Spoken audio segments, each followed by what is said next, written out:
போறோம்ல, இப்ப நம்ம death overs போறோம். எவ்வளவு ஓவர்ஸ் மேக்ஸிமம் நீ ஆடுற? 50 ஓவர்ஸ். 50 ஓவர்ஸ் நான் சொல்லட்டுமா? டெத் ஓவர்ஸ் லாஸ்ட் 10 ஓவர்ஸா வரும். 41 to 50. இன்னும் 5 பேர் 5 ஃபீல்டர்ஸ் வெளில இருக்கலாம். இதுல என்னோட கேள்வி என்னன்னா, பேட்ஸ்மேன் வெறும் 6க்கு தான் போவாங்களா இல்ல வேற ஏதாவது ரன்ஸுக்கு போவாங்களா?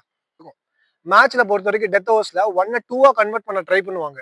அது இல்லாம பவுண்டரிஸ் ட்ரை பண்ணுவாங்க. அதுதான் இப்ப பண்ண போறோம். நீங்க 2 விதமா நம்ம பால பிடிக்கலாம். ஒன்னு பால் வேகமா வந்தா பால் பிடிப்பேன். இப்படி பால பிடிக்கலாம். இது என்னது சேஃப் ஃபீல்டிங் கரெக்டா? பட் இந்த மாதிரி பால புடிச்சு அடிச்சனா என்ன ஆகும்? டைம் எடுக்கும். ஏந்து அடிக்கிறதுக்கு டைம் இருக்கும்ல. சோ டெத் ஓவர்ஸ் நம்ம இந்த மாதிரி பால பிடிக்க முடியாது. அட்டாக் பண்ணும். இந்த ஒரு செகண்ட் நீ வந்து சேவ் பண்ற. செகண்ட் ரன் ஓடாம தடுக்கிற ஆர் எல்ஸ் ரன் அவுட் சான்சஸ கிரியேட் பண்றோம்.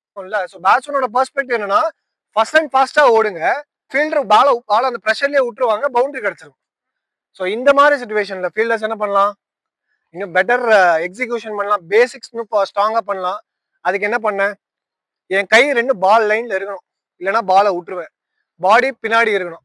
Put the body behind the பால்னு கேள்விப்பட்டிருக்கீங்களா? அது நான் என்ன பண்ண போறேன்? வேகமா வர பால keep the cones just closer to the ball, pick the ball and throw to the keeper or the stumps.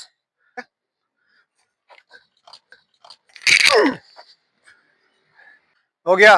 பண்ணலாமா? ஃபர்ஸ்ட் நான் ஸ்லோவாவே போறேன். You will get use to it. Super அடே. Nice nice nice. வைக்க முடியுங்க. பாலை வாட்ச் பண்ணதான் வைக்க முடியும்.